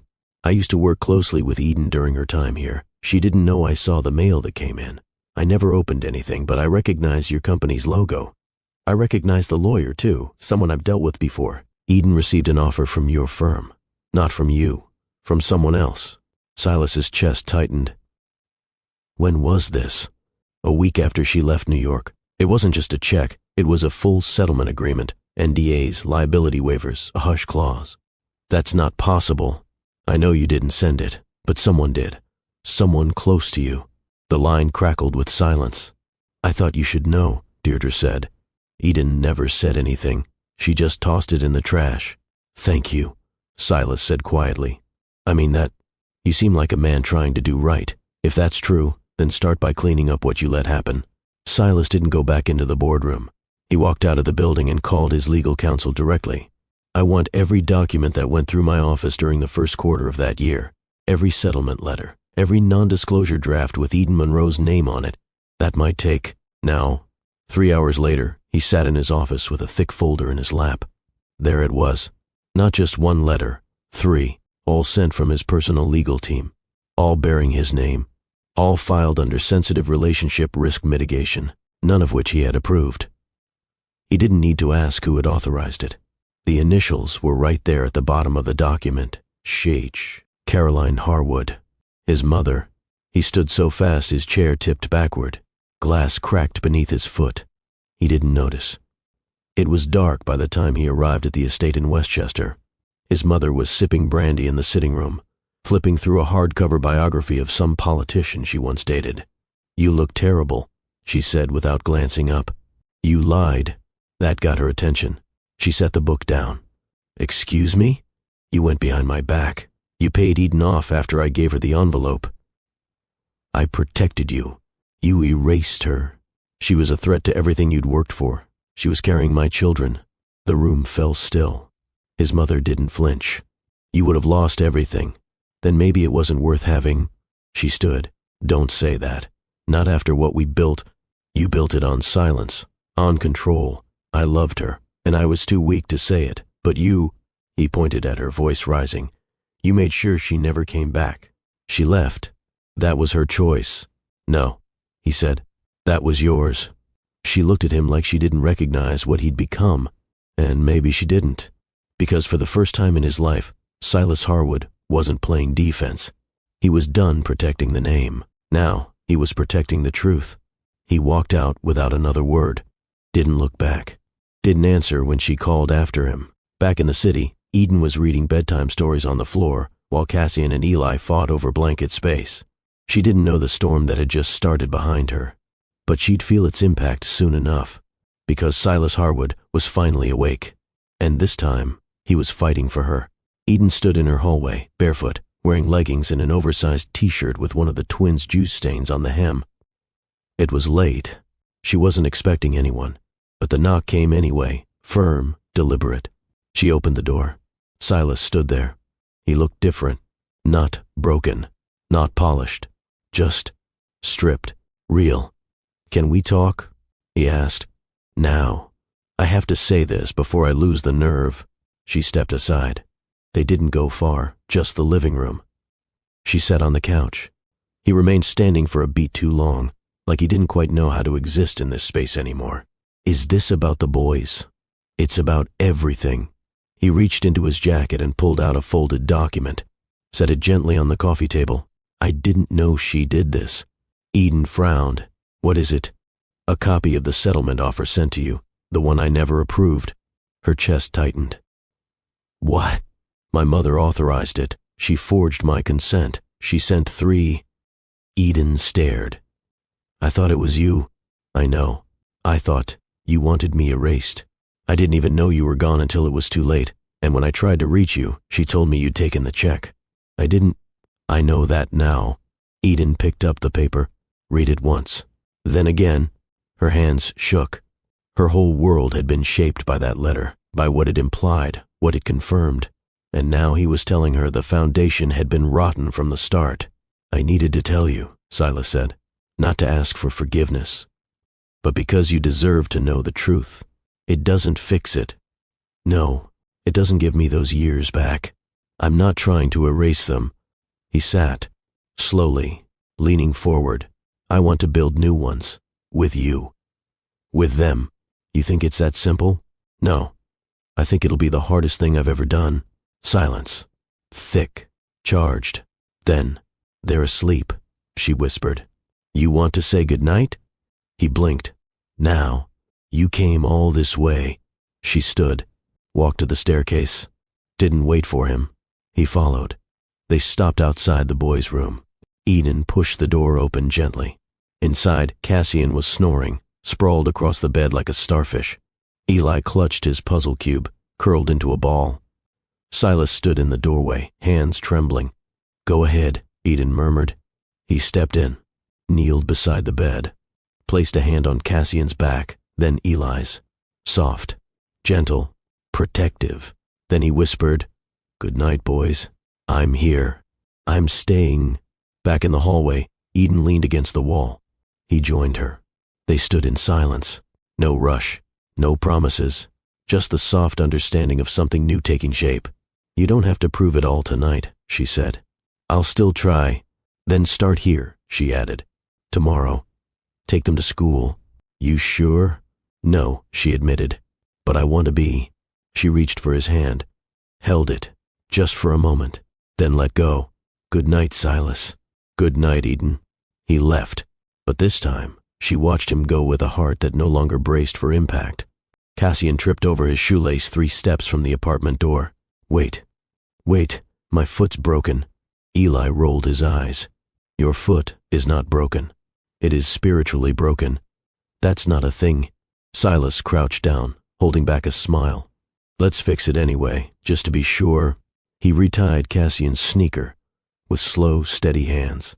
Eden leaned against the doorway, arms crossed. This was the first morning she let him take the boys to school. She didn't offer to help. She just watched. Do you have their lunch boxes? She asked. Silas lifted them from the bench. Check. Jackets? Got 'em. Permission slip? He reached into his pocket, pulled it out. Signed. She raised an eyebrow. You practiced for this. All night, he admitted. Cassian ran ahead toward the elevator, bouncing with energy. Eli stayed back. He looked at Eden, then Silas, then Eden again. Are you okay? He asked her. Eden smiled. Yeah, baby, I'm okay. Eli nodded, turned to Silas. Let's go. And just like that, they were gone. Eden closed the door behind her. Her heart beat out a slow, nervous rhythm. She'd expected to feel panic, but all she felt was peace. Meanwhile, in the car, Silas played soft jazz on the radio. This sounds like elevator music, Cassian muttered. It's Miles Davis. I like real music. Like what? Cassian grinned. Cardi B, Eli gagged. No, thank you. Silas laughed. We'll make a playlist together next time. At school drop-off, Silas walked them both to the entrance. Eli disappeared fast. He always did. Independent. Quick to settle. Cassian lingered. You gonna pick us up? If it's okay with your mom. What if it's not? Silas crouched again. Then I'll respect her decision. That's boring. Sometimes doing the right thing is boring. Cassian sighed. You sound like Mama. She's smart. She's scary when she's mad. Silas chuckled. So was my mother. Are all moms scary? The good ones are. Cassian smiled. Then hugged him. Quick, brief, but real. Bye, Dad. Silas stood frozen for a beat, then swallowed, then smiled. The rest of the day passed in a blur.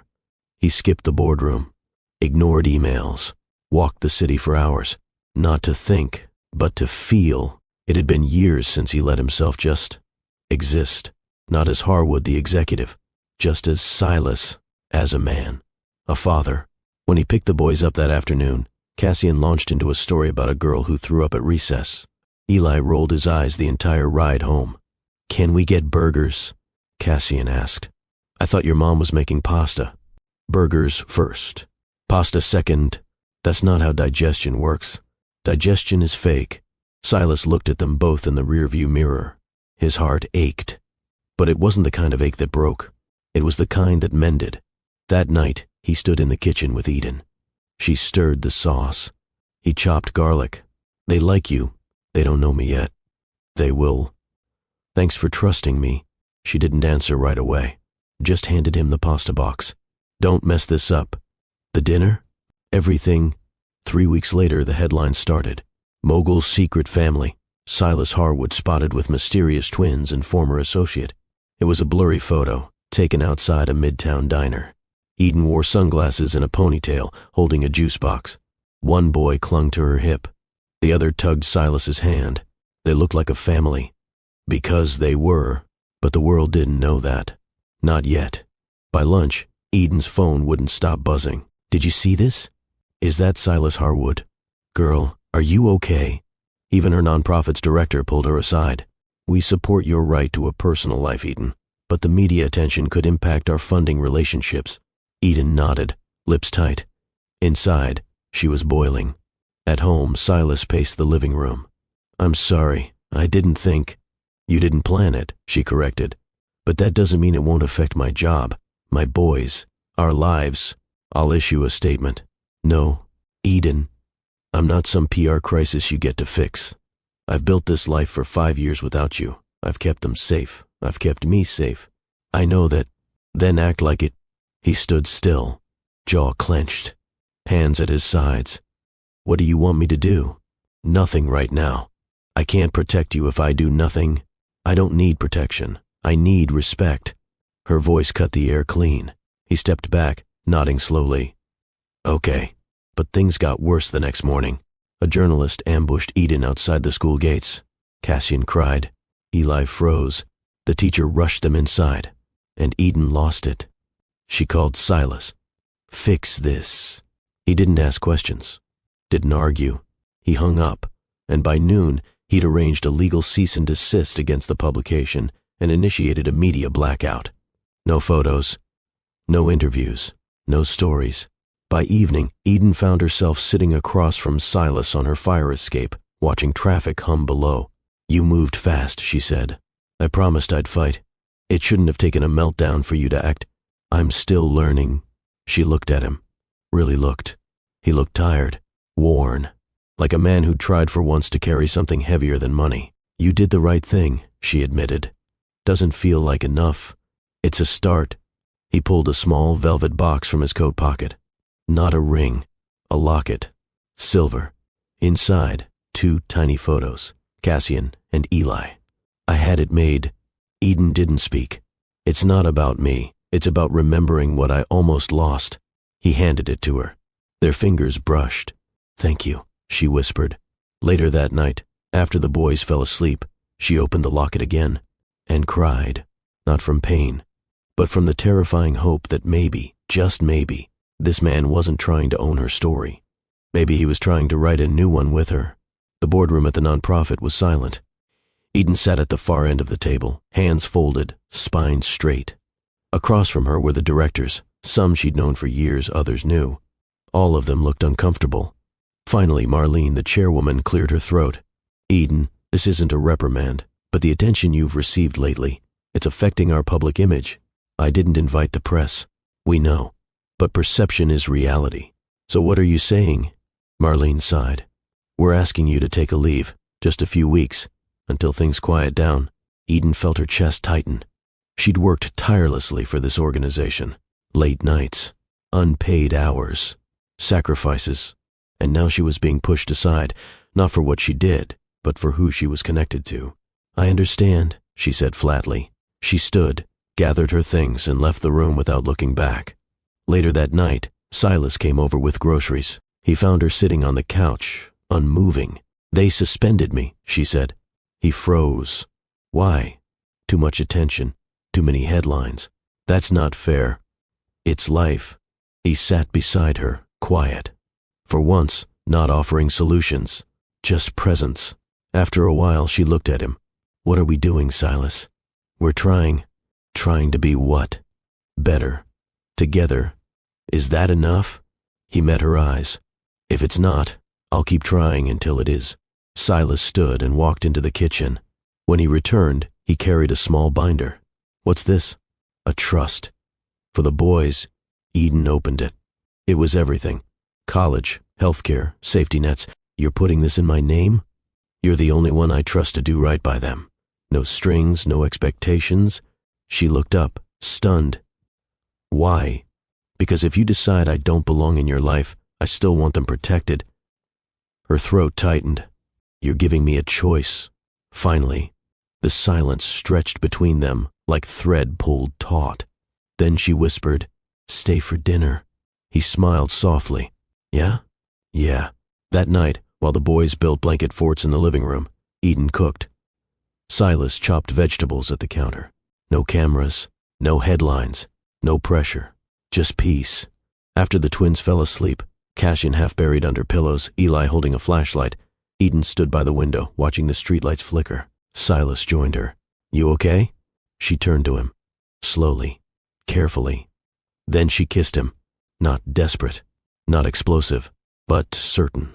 I'm not promising forever, she said. I'm not asking you to. But I'm saying yes to this, to now. Silas rested his forehead against hers. Then I'll earn every tomorrow. The envelope arrived on a Thursday, unmarked, no return address. Hand-delivered. Eden found it wedged between a children's drawing of a dinosaur and a water bill on the kitchen counter. She might have ignored it, had it not been for the handwriting. Delicate, sharp, controlled. She opened it. And read. Eden, I am not writing to ask for your forgiveness, nor your approval. What's done is done. You made your choice to raise those boys in secrecy, and Silas has made his to welcome you back into his life. But let me be very clear, I am not part of that decision. I was not consulted. I was not warned. Silas is not just a man. He is a legacy. And you are a disruption. I will not fight you. I have no need. Time does that for me. People like you burn out. People like him regret. For his sake, I hope I'm wrong, but I rarely am. Genevieve Harwood. Eden sat at the dining table long after the kettle stopped whistling. The boys were napping. Silas was at the office, and she was holding a grenade disguised as a letter. Later that night, when he returned, she didn't greet him with a kiss, didn't ask about his day, just handed him the envelope. Your mother wrote me. He scanned the letter once, then again, then slowly placed it on the table. I didn't know she'd do that, but she did. She doesn't speak for me, but she thinks she does. Silas pulled out a chair, sinking into it like he'd aged 5 years in 1 minute. She thinks I'm an extension of her reputation. You didn't deny that 5 years ago. I'm not the same man, but she still has access to your life. To ours.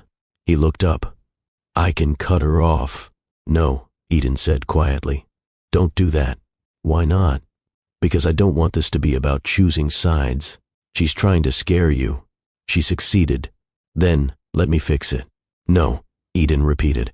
You don't get to silence women anymore. Not her, not me.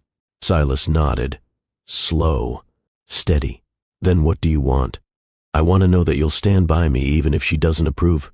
You already have that. Do I? You do. She stepped closer, placed a hand over his. Then, show me. Don't just say it. He looked her dead in the eyes. She won't come between us again. That night, Eden tucked the letter into a drawer, not out of denial, but control. This wasn't a threat. It was a reminder of what she'd already survived, and how much stronger she was now. It started with a phone call. A junior analyst from Harwood Equity, panicked, out of breath. Mr. Harwood, there's been a breach. Of what? Internal documents. Someone leaked merger terms to competitors. Silas was already grabbing his keys before the analyst finished. Contain it. I'm on my way. He kissed Eden on the forehead without explaining. Emergency. Don't wait up. Is everything okay? I'll call you when I know more. At Harwood Tower, chaos reigned. Board members gathered in the war room. Security footage played on a loop. Legal counsel spoke in rapid-fire bursts. Silas sat at the head of the table, face carved in stone. The leak was real. Sensitive merger details had landed on a rival's desk. Stock prices were reacting. Investors were questioning leadership. Someone had access. Someone on the inside. He stayed until dawn. When he returned home, Eden was asleep on the couch, one twin curled beside her, the other on the floor wrapped in a blanket. Silas didn't wake them. He just sat in the dark, staring at nothing. Later that morning, his assistant delivered the report. Password logs, file timestamps, download trails, and one name highlighted in red. Ethan Monroe, Eden's younger brother, a freelance IT technician, hired months ago for back-end upgrades at Harwood's Midtown office. Silas's blood turned to ice. He called Eden immediately. She answered on the second ring. Hey, everything all right? He hesitated. I need to talk to you, now, privately. She met him at the cafe on Flatbush, neutral ground. He slid the report across the table. She read it slowly. Twice. Her hands trembled. No, she whispered. He wouldn't. Eden. He wouldn't do this. Not to me. Not to you. His login was used. Then someone used him. You sure about that? She looked up, eyes glassy. Yes. She called Ethan that night. He didn't answer. She left 5 voicemails. Silas put out a quiet investigation request. No police yet. Not until they had proof. 2 days later, Ethan called back. From a blocked number. Eden, I'm sorry. What did you do? I didn't mean to hurt you. You leaked confidential files. I needed money. So you sold out my children's future? It wasn't supposed to get traced. They said, who said? Silence. Then he hung up. Eden collapsed to the floor, breath gone. Silas caught her before she hit the tile. I trusted him, she whispered. So did I. They sat on the floor for a long time, her head on his shoulder, his arm wrapped around her back, not speaking, not thinking, just breaking, quietly, together. That night, Silas made a choice. He held a press briefing the next morning. No lawyers, no deflection, just truth. There has been a breach in our internal data. The individual responsible has been identified and terminated. Steps are being taken to protect all stakeholders, and I take full responsibility for hiring oversight. He stepped off the podium, walked straight to Eden, and took her hand, in public. In front of cameras, the headlines shifted, not about scandal, but about accountability and love. The apartment was silent, the kind of silence that settled heavy. Eden sat on the living room floor, surrounded by toy trucks and scattered picture books, staring at the muted television. Silas had just walked in. He shut the door quietly behind him. Neither of them spoke right away, until he said softly, I did what needed to be done. She nodded, but didn't look at him. You did more than that. Are you angry? No. Then what are you? Exhausted. He sat beside her, legs crossed. I didn't want the world to see me like that. And yet you stood there, in front of cameras, admitting fault for something you didn't do. It wasn't about fault. It was about owning what I allowed to happen. That's more than I ever expected. She turned to him slowly. Tears glistened, but didn't fall. All my life I've had to protect myself. From men, from systems, from judgment. I know. Even when I loved you, I never really let myself rest. Not completely. I gave you every reason not to. And still, you came back. Her voice broke there. So did her composure. Tears fell. Slow, steady. He pulled her close. Held her until the shaking passed. You asked me once what I wanted, she whispered. Yes, I want to stop bracing for impact. Then don't. I want to trust that what we have won't collapse. It won't. I want to believe that you see me, not as a weakness, but as someone who makes you better. Silas tilted her face up to his. You are the reason I'm not a ghost in a suit. Say it again. You make me better. He kissed her, deeply, firmly, not as apology, not as seduction, but as a man reclaiming his place, not just in her heart, but in his own life. That night, they undressed in silence. The kind of silence that held reverence, not restraint. Every touch was slow, measured. Her fingertips trailed over his shoulder. His lips traced the scar near her hip. He whispered his vows into her skin, and she let him in, all the way. No hesitation, no hiding. Afterward, she curled against him, head on his chest. Are we insane? She murmured. Absolutely. Is this real? It's as real as my next breath. Then promise me one thing, anything. Don't let me wake up alone again. You won't. He kissed the top of her head, and meant every word. It was a Tuesday morning when Silas walked into the courthouse. No security entourage, no polished PR team. Just him and his attorney. The press had tried to follow, but Eden had made her boundaries clear. This was not for headlines. This was for the boys. Inside the family division chamber, it was quiet. Eden sat at the far side, the twins nestled beside her. Cassian's fingers tapped against her palm rhythmically. Eli clutched a small plush dinosaur. When Silas entered, their faces lit up. Daddy, Eli blurted, without thinking. It was the first time he had said it aloud. Silas froze. So did Eden.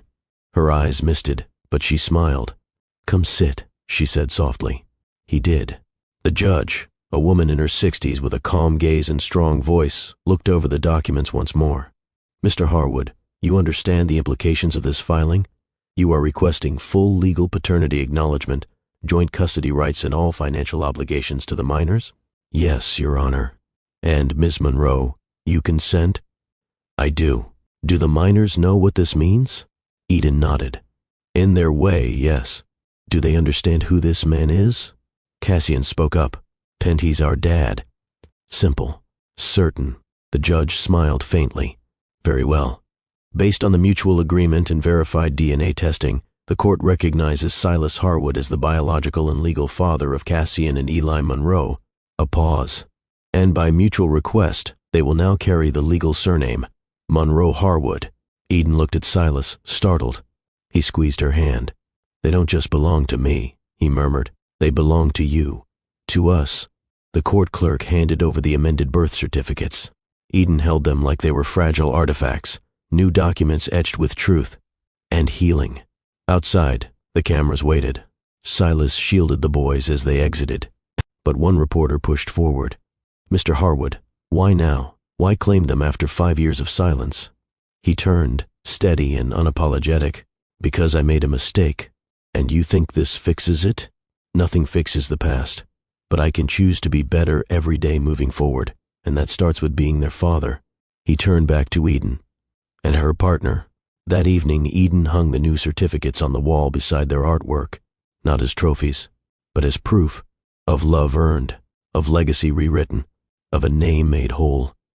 The Harwood boardroom had never been silent. Until now.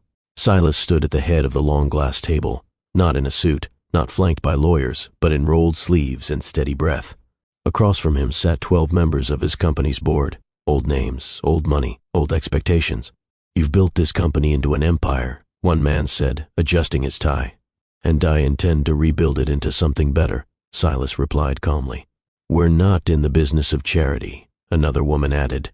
No, he agreed. We're in the business of impact. And impact means nothing if it doesn't outlive us with meaning. He placed 2 documents on the table. One was a restructuring plan. The other, a leadership transfer outline. I'm stepping down as CEO, effective in 3 months. Gasps. A pause. Shock. You're handing over control? I'm not handing it over. I'm evolving it. The company will continue under new leadership with revised ethics, accountability measures, and a human-centered vision. We will invest in causes that matter, in lives that matter. The board murmured, unsettled. But Silas stood firm. He wasn't asking for approval. He was giving them notice. Later that evening, Eden sat across from him at their kitchen table, watching him sign the final resolution. You're really doing it, she said. I already did. Are you scared? Only of not spending enough time with you. She smiled, pulling his hand across the table. You're not who you used to be, and you're the reason why. At the same time, Eden was making her own moves. Her nonprofit had expanded, offering legal aid and education to immigrant families across the 5 boroughs. She no longer stayed in the background. She gave keynote addresses. She joined advisory boards. She helped rewrite bills. And when asked how she found the courage, she answered honestly, by walking away from a man who didn't see me and choosing to return when he did. On a rainy Thursday, they stood side by side at the ribbon cutting of a new community center, funded by Silas's redirected investment arm, now focused on underrepresented families and underserved youth. Cassian held the scissors. Eli held Eden's hand. Silas spoke briefly. This isn't redemption, it's responsibility. And this, Eden added, voice firm and clear, is how legacy begins. The mornings were different now. No alarms blaring from luxury penthouse suites. No cold coffee on mahogany desks. Just sunlight streaming through gauzy curtains in a Brooklyn brownstone. And the sound of twin feet pattering down the hallway. Daddy, Eli took my shark book. Did not. Did too. Silas groaned, pulling the covers over his face. Eden, already in her robe, leaned over him with a smirk. You wanted fatherhood. You got it. Can I at least negotiate quiet hours? Not until they're 18. By 8:15, breakfast was chaos. Pancakes, missing socks, cartoons competing with the morning news. But in the middle of it all, Silas found clarity. Eli tugged on his sleeve, mouthful of syrup. You're not going to the office? Nope. Why? Because this is more important. He ruffled Eli's curls. After drop-off at school, Eden walked beside him down the block. No heels, no briefcases, just fingers laced together. Silas paused outside a florist. Wait here. He returned with a bouquet of sunflowers. For what? She asked. For every morning I never brought you one before. She blinked back tears. You keep doing this. What? Reminding me why I came back. That night, after dinner and story time and toothbrush negotiations, the house was still. Silas joined Eden on the couch. She was in his hoodie, legs curled beneath her. So, he said, kissing her shoulder. Want to watch a movie? Too tired. Want to talk about our feelings? She laughed. You first. Okay, he said seriously. I think I'm in love with a woman who's far too beautiful to be human. I think I'm in love with a man who eats half his kids' snacks when they're not looking. I'm claiming survival instincts. She laid her head on his chest. We did it, didn't we? We're doing it. Silas placed a hand gently over her stomach. The smallest swell had begun to show. I can't wait to meet her, he whispered. Me neither. What if she's nothing like us? Then she'll be everything we didn't know we needed. Cassian's voice called faintly from upstairs. Mom? I had a dream. Eden stood, groaning. Your turn tomorrow night, she warned. Deal. Silas watched her disappear down the hall. Watched her crouch beside their son's bed. Watched her tuck in the boy they made. The life they rebuilt. And in that quiet moment, he understood something for the first time. He was no longer chasing redemption. He was living in grace. The delivery room wasn't chaotic. Not like the first time Eden had given birth, alone, scared, with her aunt outside, and no one holding her hand. This time, Silas never let go of her. He held her through every breath, every push, every cry. And when the baby's wail finally filled the room, the doctor smiled. You have a daughter. Tears spilled from Eden's eyes as they laid the baby against her chest. Tiny, warm, real. Silas stood frozen, stunned by the sight. She's so... I know, Eden whispered. She's everything. They named her Seraphina Rose. Cassian and Eli met her 3 days later. Eli blinked at her. She's wrinkly. Cassian peered closer. She smells like apples. Eden laughed, tired and glowing. She smells like love. Weeks passed. Their brownstone was louder, busier, fuller. Diapers on the dryer, bottles in the sink, twins running through the hallway yelling dinosaur facts. And Silas? Silas fell harder than he ever had. Every time Seraphina curled her fingers around his thumb. Every time Eden walked into a room, cradling their daughter like she was born to do it all. One afternoon, Eden sat on the porch, rocking Seraphina in her arms, watching the boys race across the lawn with toy swords. Silas stepped out, coffee in hand. You know what today is? He asked. Tell me. 5 years since I watched you walk away. Feels like a lifetime ago. Feels like yesterday. And yet, here we are. She looked up at him. Are you happy? More than I thought I deserved. You earned this. You gave me the chance to. He knelt beside her, pressed a kiss to her temple. I love you. I know. The front door creaked open. A delivery man stood on the stoop, holding a small envelope. For Mrs. Monroe Harwood. Eden took it, curious.